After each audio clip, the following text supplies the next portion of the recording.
ఈనాటి ఈ కార్యక్రమానికి ఆతిథ్యం ఇచ్చి ఇంతమందికి భోజనాలు పెట్టి ఆయన తోటలో మమ్మల్ని అందరినీ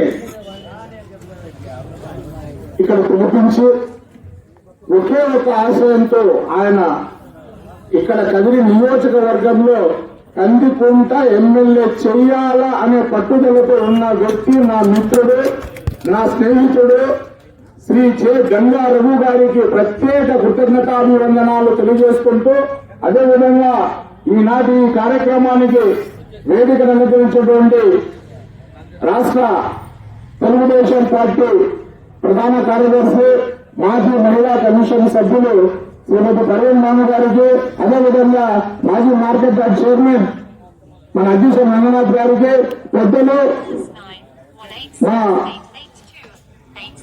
వెంకటరమణారెడ్డి సార్ గారికి, అదేవిధంగా మున్సిపల్ కౌన్సిలర్లు, వేదిక ముందు ఉన్నటువంటి ఇతర నాయకులకు, మరియు ఎల్ఐసి మన నారాయణ రెడ్డి సార్ అయితేనేమి, అదేవిధంగా మన రమణారెడ్డి గారు అయితేనేమి, కోటి అయితేనేమి, ఇంకా చాలా మంది ఉన్నారు. వాళ్ళకి పేరు పేరున నేను ప్రత్యేకంగా ఎల్ఐసి ఆత్మీయ సమావేశం కాబట్టి మీ ఎల్ఐసి వాళ్ళ గురించి 2 నిమిషాలు మాట్లాడి లాస్ట్ లో టీడీపీ గురించి మాట్లాడదాం.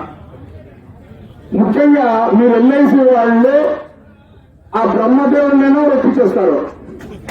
ఎల్ఐసి వాళ్ళు మోటివేట్ చేస్తే వాడు ఎల్ఐసి పాలసీ కట్టకూడదని నిర్ణయించుకున్నా కూడా వాడికి ఏ పేసానో ఒకసారి ఎక్కడో ఒక్క భాగంలో నరాల్లో ఏడో ఒక ఎంట్రిక వాసుడు వాడిని ఆశ పుట్టించి ఆ ఆశను చిగురింపజేసి వానికి వటవృక్షం చేసి ఒక 50 లక్షలు, 10 లక్షలు, 5 లక్షలు, 3 లక్షలు ఏదో ఒకటి వచ్చినారట కట్టి పోరామి పాలసీ అనే స్థితికి తీసుకొని వచ్చే మోటివేట్ చేసే సత్తా ఉన్న వ్యక్తులు ఎల్ఐసి ఏజెంట్లు.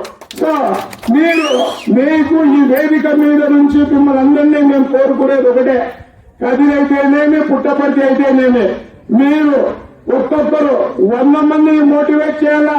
షేర్ ఖాన్ ఒక్కొక్కరిని కాదు 100 మందిని ఒకేసారి పంపించు అంటే డైలాగ్ మగధీరలో అట్లా మీరు మగధీరలో మగధీరులు మీరు.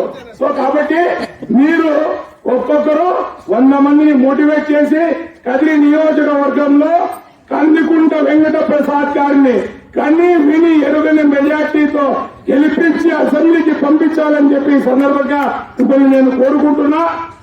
ఎందుకంటే మీ చేతిలో పని ఉంది. మీరు మాట్లాడితే వాళ్ళు ఆకర్షులవుతారు, కన్విన్స్ అవుతారు. సో కాబట్టి ఈ సమావేశానికి ముఖ్య ఉద్దేశం రఘు గారు పెట్టడం, అది నారాయణ రెడ్డి అన్న పెట్టడం, నరసింహన్న ముఖ్యంగా ఈ నరసింహన్న 3 రోజుల నుంచి పాపం ఆయన తిరుగుతూ అందరికీ మోటివేట్ చేస్తూనే ఉన్నారు. చాలా మందికి ఇక్కడ రప్పించడానికి ప్రయత్నం చేసేదాన్ని ఆయన కూడా ఒక భాగము. సో సాయిరాం దయప్ప గారు మీకు మిగతా పేర్లు తెలియదు, మీరు ఆశిస్తే చెప్తాను. పేర్లు చాలా మంది ఉన్నారు కాబట్టి ఇప్పటికే కాలాతీతం అయిపోతుంది. ఈ నియోజకవర్గంలో ముఖ్యంగా ఏమంటే ఎమ్మకే లేని వ్యక్తి, ఆయనకు దానం చేసే దాంట్లో కవచ కొండలాలు లేవు కానీ దాన కర్ణుడు, కలియుగ దాన కర్ణుడు ఎవరైనా ఉన్నారంటే అది కందికుంట వెంకట ప్రసాద్ ఒకటే. సో ఆ కందికుంట వెంకట ప్రసాద్ 20 ఏళ్లుగా జనంలో ఉంటూ నేను ఉన్నాను, మీకోసం ఉంటాను అని చెప్పిన ఏకైక వ్యక్తి. గెలిచినా ఓడినా ప్రజల మధ్యలో మమేకమవుతూ ప్రజలే నా బిడ్డలు, ఆయన సొంత బిడ్డలు లేకపోయినా కూడా ప్రజలే నా బిడ్డలు, సమాజమే నా దేవాలయం అని చెప్పి అనుకున్నటువంటి ఏకైక వ్యక్తి కందుకుంట వెంకట ప్రసాద్ అని చెప్పి ఈ సందర్భంగా నేను తెలియజేసుకుంటూ, రానున్న 13వ తేదీ, ఈ నెల 13వ తేదీ అనగా కరెక్ట్ సోమవారం రోజు మీ పనులన్నీ వదిలేసి ఒక్కరోజు ముందే మీ బూతుల దగ్గర అక్కడ పర్యవేక్షించి ఎవరైనా ఓటు వచ్చినారా రాలేదా, వచ్చిన వాళ్ళని ఎందుకు రాలేదని చెప్పి బూత్ దగ్గరికి పిలుచుకొని పోయి, పొద్దున్నే ఎండాకాలం జాస్తి అవుతుంది కాబట్టి పొద్దున్న పూట 12 గంటల లోపల ముసలి ముతికి ఉన్న వాళ్ళందరినీ ఓట్లు వేయించాలా. అదేవిధంగా ఓట్లు రాని వాళ్ళందరినీ ఓటింగ్ బూత్ కేంద్రం వరకు తీసుకొని వచ్చి ప్రతి ఒక్కరికి సైకిల్ గుర్తుకు ఓటు వేసి ఈ రాష్ట్రంలో చంద్రబాబు నాయుడు గారిని ముఖ్యమంత్రి చేసుకోవాలా, కదిరి నియోజకవర్గంలో కందుకుంట ప్రసాద్ ఎమ్మెల్యే చేసుకోవాలని చెప్పి ఈ సందర్భంగా మమ్మల్ని అందరినీ చేతులు దూరం చేసి వేసుకొచ్చి నమస్కరిస్తూ సెలవు తీసుకుంటా. జై హింద్, జై చంద్రబాబు, జై జయ బాబు, జై కందుకుంట.